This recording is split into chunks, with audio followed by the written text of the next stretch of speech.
बिहार के लिए ये चुनावी साल है। अक्टूबर नवंबर में राज्य में विधानसभा चुनाव होने हैं। इस चुनावी साल में हम भी लगातार बिहार और बिहार की राजनीति से जुड़ी घटनाएं और चेहरों को अलग अलग सीरीज के तौर पर आपको दिखाएंगे। आज बात करते हैं बिहार के महाकांड की। इस महाकांड वाले एपिसोड में हम बात करेंगे भागलपुर दंगे की कहानी। भागलपुर में 1989 में दंगों की पृष्ठभूमि क्या थी, तनाव बढ़ने की वजह क्या थी, दंगों से धार्मिक, सामाजिक और राजनीतिक स्तर पर तनाव कैसे बढ़ गया जो कि इतना विकराल हो गया। बिहार का भागलपुर का दंगा आज भी लोग नहीं भूल पाए। क्या था वो दंगा, कैसे भड़की थी आग, दंगों के बाद बिहार में क्या क्या हुआ था, आइए आपको बताते हैं।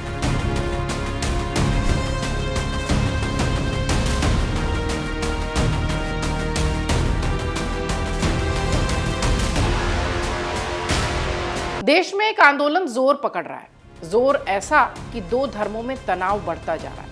इसी बीच एक शहर में दो खबर फैलती है।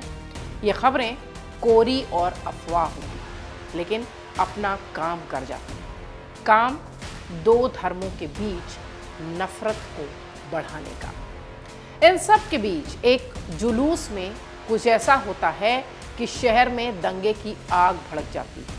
वो दंगा जिसे हम आप भागलपुर दंगे के नाम से जानते हैं। साल था 1989। दंगों की नींव भागलपुर में अगस्त में पड़ी। मुहर्रम और बिशेरी पूजा की तैयारियों को लेकर दो पक्षों के बीच तनाव देखने मिला।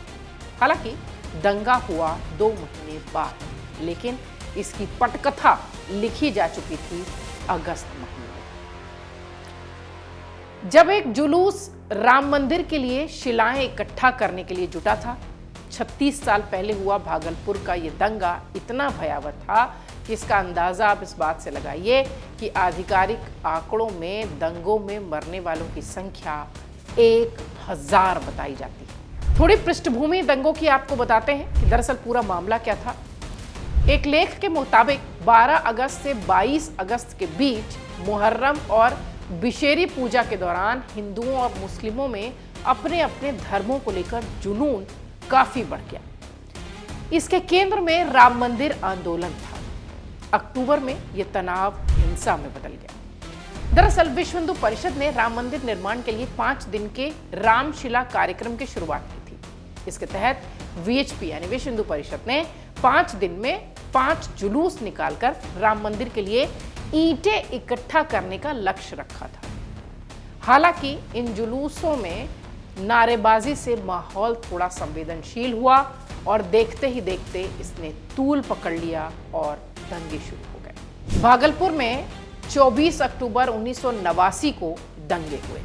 हालांकि यहाँ के फतेहपुर गांव में 22 अक्टूबर को ही दोनों पक्ष आमने सामने आ चुके थे, लेकिन बताया गया कि हिंसा फैलने के पीछे 2 अफवाहें सबसे बड़ी वजह बनी। इन दोनों अफवाहों के फैलते ही पहले से ही तनावपूर्ण चल रहा माहौल बिगड़ गया।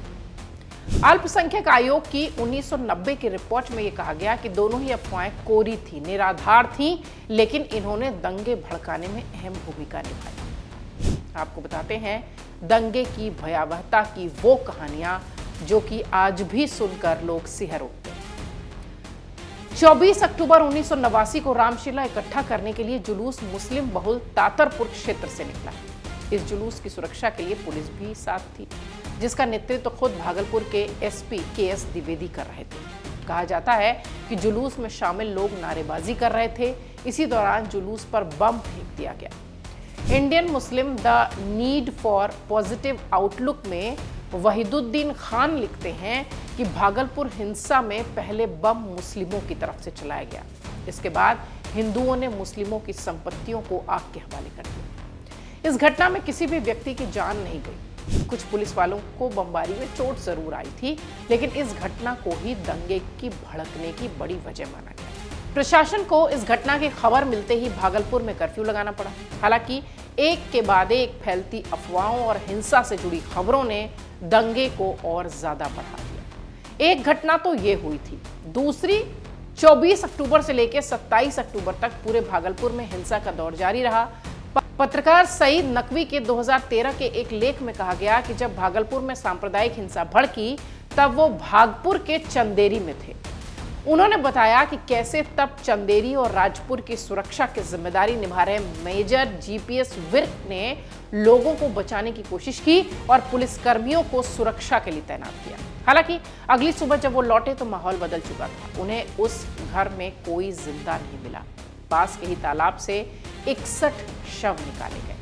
बताया गया कि भीड़ ने एक रात में 70 लोगों की जान ली। तीसरी जो बड़ी बात थी वो ये कि भागलपुर दंगों में एक और लौंगाई गांव का नाम आता है जो कि हिंसा में सबसे ज्यादा प्रभावित था। People's union for democratic rights PUDR की 1996 की प्रकाशित रिपोर्ट में कहा गया कि भागलपुर में 1924, 1936, 1946, 1967 में भी सांप्रदायिक हिंसा देखी गई, लेकिन ऐसी हिंसा कभी ग्रामीण क्षेत्रों तक नहीं फैली। 1989 में हुए दंगों ने ये दायरा भी तोड़ दिया। इस रिपोर्ट में कहा गया कि 27 अक्टूबर को भीड़ ने लौंगाई गांव में सुबह सुबह हमला कर दिया। इस घटना में अनुमानित 115 लोगों की मौत हुई थी। बताया यह भी गया कि यहां मारे गए लोगों को पहले एक पोखर में फेंक दिया गया, यानी तालाब में। इसके बाद उनके शवों को निकालकर एक कुएं में फेंका गया। हालांकि लाशों को यहां भी नहीं छोड़ा गया। इनके बाद उन्हें एक खेत में गाड़ दिया गया और उसके ऊपर गोभी की सब्जी उगा दी गई। गोभी जो हम और आप अपने घरों में खाते हैं, हम उस गोभी की बात कर रहे हैं, जिसको कि वहां पर पहले तालाब से लाशों को निकाला गया, फिर उसे कुएं में डाला गया, फिर लगा कि कुएं में भी वो लाशें मिल जाएंगी, इसलिए उन्हें जमीन के नीचे दबाया गया और उसके ऊपर गोभी उगा दी गई। दिसंबर 1989 में जांच के दौरान यहां से इस मिट्टी में दबी लाशों की संख्या 108 बताई गई। 108 लाशें यहां से निकाली गई। एक मैगजीन में असगर अली इंजीनियर ने भागलपुर हिंसा की जांच के लिए गठित कमेटी की 1995 में प्रकाशित रिपोर्ट के हवाले से लिखा कि दंगे जिले के 21 संभागों में से 15 संभागों तक पहुंच गए थे। इसका असर 250 गांवों तक हुआ था। करीब 50,000 से ज्यादा लोग बेघर हुए थे। बताया यह भी गया कि प्रधानमंत्री राजीव गांधी ने इन दंगों के बीच भागलपुर एसपी केएस द्विवेदी को ट्रांसफर भी कर दिया। हालांकि 26 अक्टूबर को जब दंगे अपने चरम पर थे तब पुलिस कर्मियों और बीजेपी और वीएचपी के कार्यकर्ताओं ने द्विवेदी के ट्रांसफर के खिलाफ विरोध प्रदर्शन भी किए। आखिरकार दंगा प्रभावित भागलपुर के दौरे पर आए राजीव गांधी को उनकी मांग के आगे झुकना पड़ा। दंगों का दौर अगले 2 दिन तक जारी रहा। इसके बाद 27 अक्टूबर को बिहार में सेना और बीएसएफ को बुलाया गया और स्थिति को सामान्य करने की कोशिश की गई। आपको बता दें, भागलपुर के दंगे ऐसे समय हुए थे जब बिहार में कांग्रेस की सरकार थी, लेकिन बिहार के मुख्यमंत्री सत्येंद्र नारायण सिन्हा दिल्ली में मौजूद थे। वो बिहार तब पहुंचे जब राजीव गांधी, तत्कालीन प्रधानमंत्री राजीव गांधी ने उन्हें डपटते हुए वापस भेजा और हिंसा को नियंत्रित करने के लिए कहा। इन दंगों के बाद बिहार सरकार एक्टिव हुई। मुख्यमंत्री सत्येंद्र नारायण सिन्हा ने इस पूरे मामले में 8 दिसंबर 1989 को 2 जांच आयोगों का गठन किया था। हाईकोर्ट के रिटायर्ड जस्टिस रामचंद्र प्रसाद सिन्हा और retired justice M Shamsul Hasan के नेतृत्व में यह कमेटी गठित हुई। इस आयोग ने अपनी रिपोर्ट दी 1995 में। इसी दिन जस्टिस आरएन प्रसाद के नेतृत्व में एक सदस्यीय जांच आयोग का भी गठन हुआ और इस आयोग को 3 महीने यानी मार्च 1990 तक अपनी रिपोर्ट देनी थी। हालांकि इस आयोग में बाद में 2 और सदस्यों को जोड़ा गया। जस्टिस प्रसाद की एक सदस्यीय समिति में बाद में जस्टिस सिन्हा और जस्टिस हसन को भी शामिल किया गया। जस्टिस प्रसाद ने लगातार बाकी 2 जस्टिस से अलग विचार पेश किए। उन्होंने भागलपुर कांड से जुड़े अफसरों को भी नोटिस जारी करने का विरोध किया। जस्टिस प्रसाद ने अपनी रिपोर्ट में तातरपुर की घटना के लिए दोनों पक्षों को बराबर का जिम्मेदार माना। कांग्रेस के लिए भागलपुर दंगे चोट पहुंचाने वाले साबित हुए। बिहार में कद्दावर नेता होने के बावजूद सत्येंद्र नारायण सिन्हा को इस्तीफा देना पड़ा। उनकी जगह जगन्नाथ मिश्र को मुख्यमंत्री बनाया गया। दरअसल जगन्नाथ मिश्र मुस्लिमों के बीच भी एक लोकप्रिय फेस थे, चेहरा थे, और उन्होंने उर्दू को बिहार की दूसरी आधिकारिक भाषा बनाने के लिए काम किया था। हालांकि इसके बाद भी कांग्रेस के वोट अगले चुनाव में जनता दल की तरफ मुड़ गए, लालू प्रसाद यादव की तरफ छिटक गए। सिन्हा ने अपनी आत्मकथा में मेरी यादें मेरी भूलें में लिखा कि राज्य के कांग्रेस नेताओं ने निजी फायदे के लिए सांप्रदायिक तनाव को पनपने दिया। उन्होंने घटना के लिए दोनों कांग्रेस नेता पूर्व मुख्यमंत्री भगवत झा आजाद और पूर्व स्पीकर शिवचंद्र झा को दंगे के भड़काने के आरोपी के रूप में देखा। इतना ही नहीं, उन्होंने ये भी कहा कि उन्होंने घटना में शामिल कांग्रेस नेताओं की जानकारी राजीव गांधी को भी दी थी। दंगों के बाद कुल 142 एफआईआर दर्ज हुई थी। हजारों लोगों पर आरोप तय हुए, लेकिन तब इस पूरे मामले में कार्रवाई आगे नहीं बढ़ पाई। बताया यह भी गया कि लालू प्रसाद यादव ने भी मुख्यमंत्री बनने के बाद इन दंगों के आरोपियों को सजा दिलाने के लिए कोई खास कदम नहीं उठाए। हालांकि 2005 में भागलपुर दंगे के मामले में 10 लोगों को आजीवन कारावास की सजा हुई। 2007 में लोंगाई हिंसा के मामले में 14 लोगों को और सजा मिली। 2005 में नीतीश कुमार ने सत्ता में आने के बाद जस्टिस NN सिंह के नेतृत्व में एक और जांच आयोग का गठन किया और इस कमीशन ने अपनी रिपोर्ट फरवरी 2015 में दी। बिहार विधानसभा में इस रिपोर्ट को अगस्त 2015 में पेश किया गया। इसमें दंगों को रोकने में कांग्रेस सरकार की नाकामी का जिक्र किया गया। इसके साथ ही भागलपुर में स्थानीय पुलिस और प्रशासन को भी जानलेवा हिंसा का जिम्मेदार बताया गया।